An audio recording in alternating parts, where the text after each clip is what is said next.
아침에 눈을 떴더니 지갑 속 모든 돈이 휴지 조각이 되어 있다면 어떤 기분일까요? 수십 년간 모아온 저축이 한순간에 무의미해지고 어제까지 괜찮았던 나라의 경제가 완전히 뒤바뀌는 상황이 실제로 벌어질 수 있거든요. 이런 일이 실제로 벌어진 나라들이 생각보다 많습니다. 정부의 잘못된 정책과 극심한 인플레이션, 그리고 정치적 혼란이 만들어낸 완벽한 폭풍 속에서 수많은 국가들이 자국 화폐를 포기해야 했죠. 오늘은 이런 충격적인 통화 교체가 실제로 어떤 결과를 가져오는지, 그리고 평범한 시민들의 삶이 어떻게 하룻밤 사이에 완전히 바뀌어 버리는지에 대한 이야기를 시작해 보겠습니다. 최근 몇 년 동안 가장 극적인 화폐 붕괴 사례를 찾는다면 베네수엘라만한 곳이 없을 겁니다. 이 남미 국가의 화폐인 볼리바르는 걷잡을 수 없는 물가 상승으로 인해 계속해서 가치를 잃어갔거든요.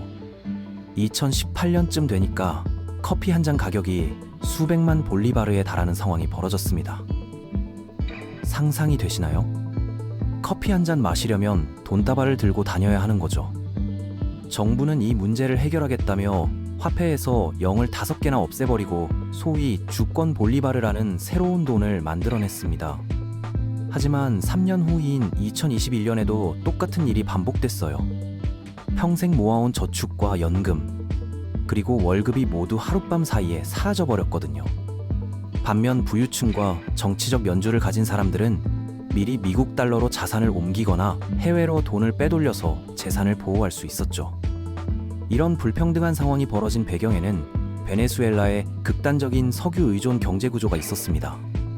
2014년 기준으로 이 나라 수출 수입의 92% 이상이 석유에서 나왔으니까요. 우고 차베스 대통령 시절부터 구축된 이런 의존성은 석유 수입으로 보조금부터 의료 서비스까지 모든 사회 프로그램을 지원하는 시스템이었습니다. 그런데 문제는 세계 석유 가격이 폭락했을 때 시작됐습니다. 석유 수요가 줄어들면서 볼리바르에 대한 해외 수요도 함께 떨어졌거든요. 통화가 약해지니까 수입품 가격은 급등했고 베네수엘라 경제는 심각한 위기에 빠지게 됐죠. 니콜라스 마두로가 대통령이 됐을 때 그의 해결책은 너무나 단순했습니다. 바로 돈을 더 많이 찍어내는 것이었어요. 이론적으로는 화폐 공급을 늘리면 단기적인 경제 충격을 완화할 수 있다고 하지만 베네수엘라의 근본적인 문제는 해결되지 않았습니다.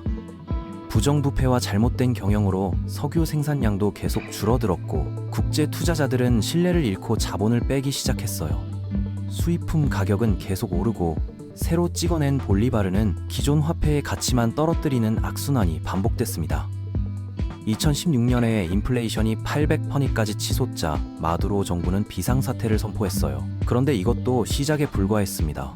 불과 2년 후인 2018년에는 인플레이션이 추정치로 8만%까지 폭등했거든요. 이 정도 되면 정확한 측정조차 불가능해집니다. 하이퍼인플레이션이 발생하면 자국 화폐로 저축하는 것 자체가 의미가 없어지죠. 베네수엘라 국민들은 자신을 보호하기 위해 미국 달러로 돈을 바꾸기 시작했습니다. 정부는 이에 맞서 강력한 환율 통제를 실시했습니다. 달러 대비 볼리바르의 공식 환율을 고정하고 합법적인 환전을 거의 불가능하게 만들었거든요. 하지만 달러는 여전히 암시장을 통해 거래됐어요. 이로 인해 정부가 발표하는 공식 가격과 사람들이 실제로 거리에서 지불하는 가격 사이에 엄청난 차이가 생겼습니다. 곧 사람들은 이런 격차를 이용해서 돈을 벌 방법을 찾아냈죠. 2014년에는 공식 환율로 ATM에서 미국 달러를 뽑기 위해 콜롬비아까지 국경을 넘나드는 사람들이 있었다고 해요. 그렇게 얻은 달러를 다시 베네수엘라로 가져와서 훨씬 높은 암시장 환율로 볼리바르와 바꾸는 거였죠. 정부 관리들조차 이런 차익을 노렸다고 합니다. 이런 일들이 미국 달러에 대한 수요를 더욱 늘렸고 볼리바르의 가치는 계속 떨어졌어요. 베네수엘라 국민들은 보조금을 받은 식품과 상품을 밀수해서 외화로 파는 방법으로 생존을 도모했습니다. 개인에게는 생존 수단이었지만 베네수엘라 내부의 물자 부족은 더욱 심해졌고 국내 물가는 더 올랐죠. 2018년 8월이 되자 볼리바르의 가치가 너무 떨어져서 현금 뭉치를 화장지 대용으로 쓰는 게 더 실용적이라고 생각하는 시민들이 나타났어요. 이런 상황에서 마두로는 주권 볼리바르를 도입하면서 화폐 가치를 96%나 평가절하했어요. 이는 현대 역사상 가장 큰 평가절하 중 하나였습니다. 그는 새로운 화폐를 석유 가격과 연동시켜서 베네수엘라 국민들에게 실질적이고 가치 있는 뒷받침이 있다고 확신시키려 했죠. 하지만 몇 주 만에 그 신뢰는 사라졌습니다.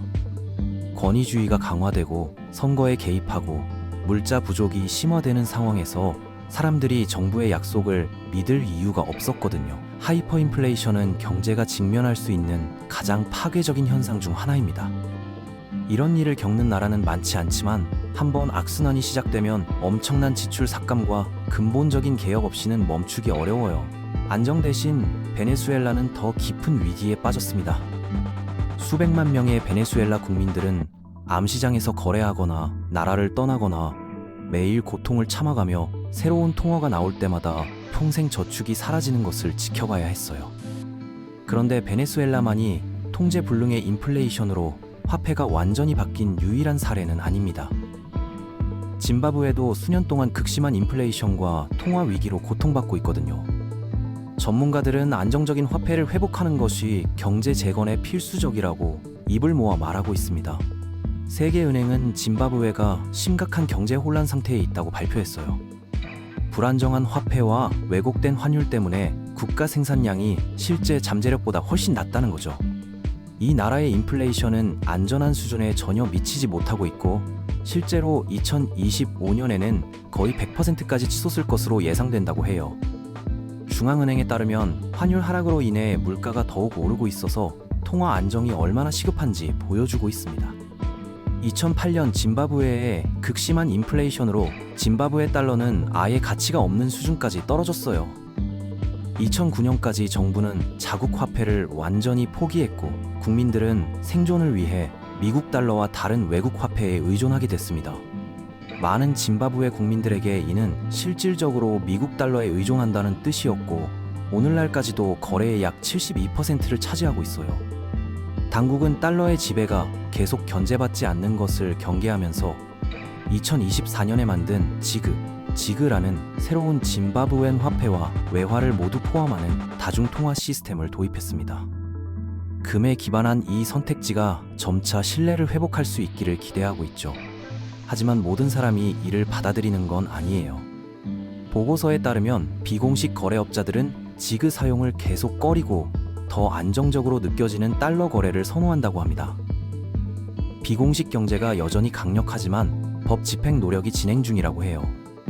이런 통화 관련 결정들은 짐바브웨 국경을 넘어서도 중요한 의미를 갖습니다. 재정적 안정은 산업을 발전시키고 외국인 투자를 유치하고 지역 상거래에 대한 신뢰를 되살리는데 매우 중요하거든요. 예를 들어 아프리카 연합과 아프리카 수출입은행이 개발한 PAPSS 시스템은 아프리카 국가들 전역에서 현지 통화로 거의 즉각적인 결제를 제공합니다. 이런 종류의 인프라는 지역 통화를 더욱 실용적이고 신뢰할 수 있게 만들 것으로 기대되고 있어요. 세계경제포럼은 팝스가 아프리카 기업들이 오랫동안 무역 장벽이었던 결제 확인 지연을 피하는 데 도움이 될 것이라고 강조했습니다. 시간을 거슬러 올라가 보면 통화가 지역적으로나 세계적으로 왜 그토록 위험할 수 있는지를 보여주는 더욱 익숙한 사례가 있어요. 붕괴된 통화 시스템은 재앙을 초래할 수 있고 심지어 세계대전으로 이어질 수도 있거든요. 빵 한 덩어리를 사려면 술에 가득한 돈이 필요하다고 상상해보세요. 이것이 1차 세계대전 이후 독일 일반 시민들의 일상이었습니다. 당시 독일의 화폐인 마르크는 현대 역사상 최악의 하이퍼인플레이션으로 인해 붕괴됐거든요. 이 재앙의 씨앗은 전쟁 중에 뿌려졌습니다. 1914년 독일은 전쟁이 단기간에 끝나고 정부 차입으로 자금을 조달할 수 있을 것이라 생각하고 근본 위제를 포기했어요. 계획은 간단했습니다. 전쟁에서 이겨서 연합국들이 비용을 부담하게 만드는 거였죠.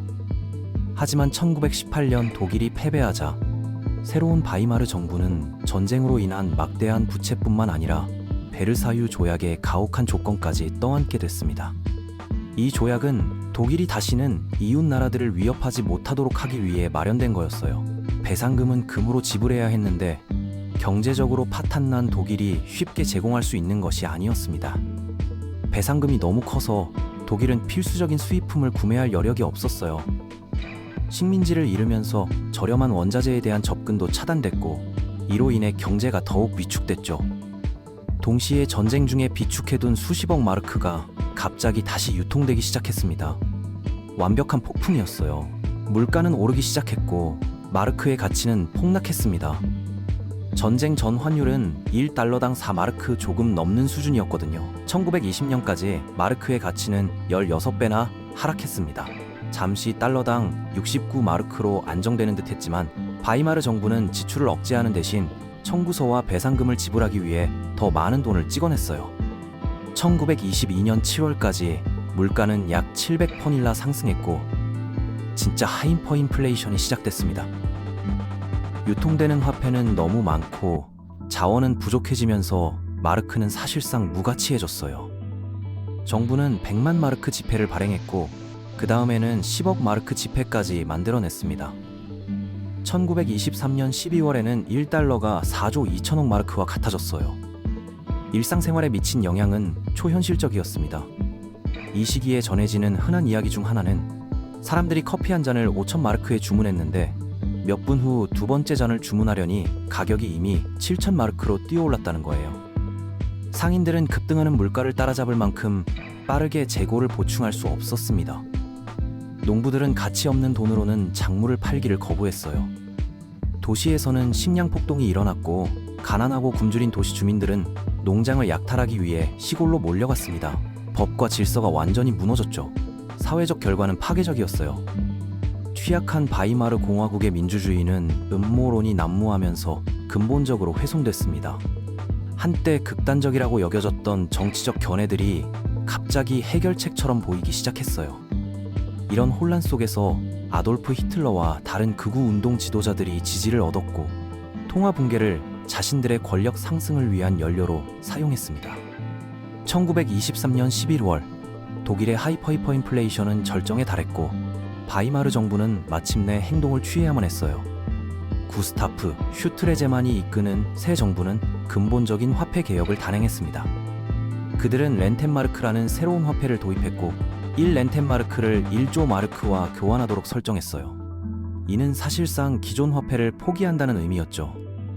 새로운 화폐는 독일의 부동산과 농업 자산에 의해 뒷받침된다고 발표됐습니다. 실제로는 상징적인 의미가 컸지만 국민들은 정부가 인플레이션을 통제하겠다는 의지를 보여준다고 받아들였어요. 더 중요한 것은 정부가 재정 지출을 대폭 삭감하고 공무원 수를 줄이며 보조금을 없앴다는 점이었습니다. 이런 긴축 정책은 고통스러웠지만 통화 안정에는 필수적이었죠. 1924년에는 렌텐마르크를 라이히스마르크로 대체하면서 근본 위제로 복귀했어요. 이때부터 독일 경제는 서서히 안정을 되찾기 시작했습니다.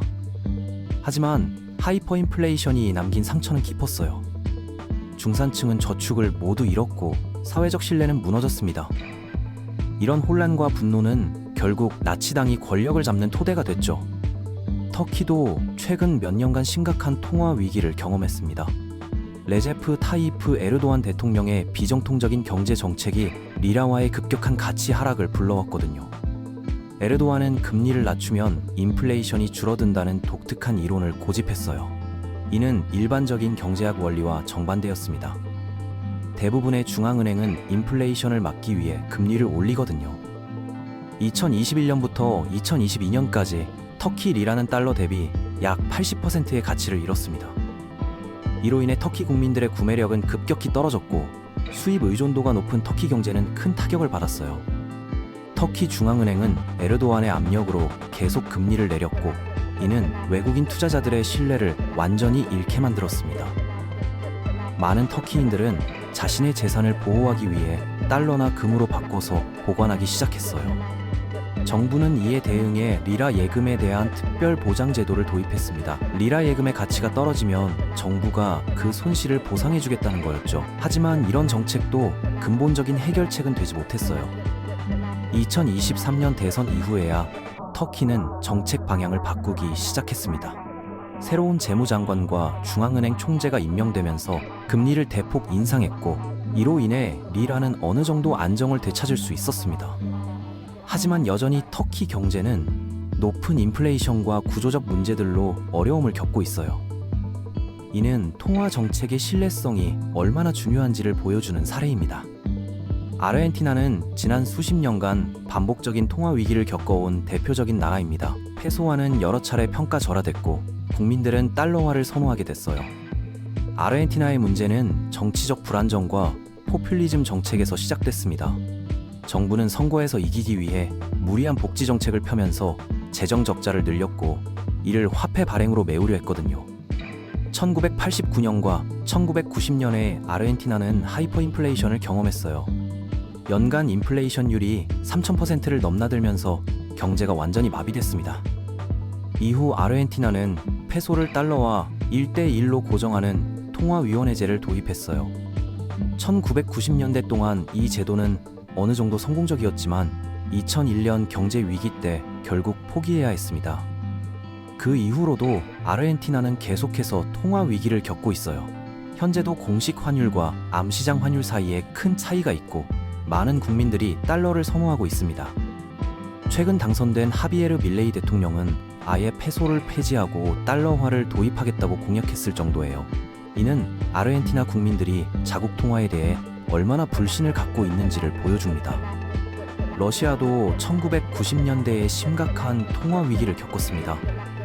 소련 붕괴 이후 급진적인 시장 경제 개혁 과정에서 루블화가 급격히 평가절하됐거든요. 1998년 러시아 금융위기 때는 루블화가 몇 달 만에 75% 이상 가치를 잃었어요. 많은 러시아인들의 저축이 하룻밤 사이에 사라졌고 경제는 큰 혼란에 빠졌습니다. 이 위기의 원인 중 하나는 러시아 정부가 고정 환율제를 유지하려고 노력했지만 투기 세력의 공격을 막아낼 수 없었기 때문이에요. 결국 정부는 루블화를 평가절하할 수밖에 없었습니다. 하지만 이 위기는 러시아 경제의 새로운 전환점이 되기도 했어요. 평가절하로 인해 수입품이 비싸지면서 국내 산업이 경쟁력을 되찾았고 석유와 가스 같은 천연자원 수출도 늘어났거든요. 2000년대 들어 푸틴 정부는 석유 수입으로 외환 보유고를 대폭 늘리면서 루블화의 안정성을 높였습니다. 하지만 2014년 크림반도 병합 이후 서방의 경제 제재로 다시 통화 위기를 겪기도 했어요. 이처럼 통화 위기는 한 나라의 경제와 국민들의 삶에 엄청난 영향을 미칩니다. 정부의 잘못된 정책, 정치적 불안정, 그리고 외부 충격이 결합되면 언제든 발생할 수 있어요. 중요한 것은 이런 위기를 예방하기 위한 건전한 경제 정책과 투명한 거버넌스입니다. 정부와 중앙은행이 신뢰할 수 있는 정책을 일관되게 추진할 때만이 통화의 안정성을 유지할 수 있거든요. 또한 개인 차원에서도 이런 위기에 대비하는 것이 중요합니다. 자산을 다양화하고 경제 상황을 주의 깊게 관찰하며 정부의 정책 변화에 민감하게 반응하는 것이 필요해요. 역사는 우리에게 통화가 얼마나 취약할 수 있는지를 보여줍니다.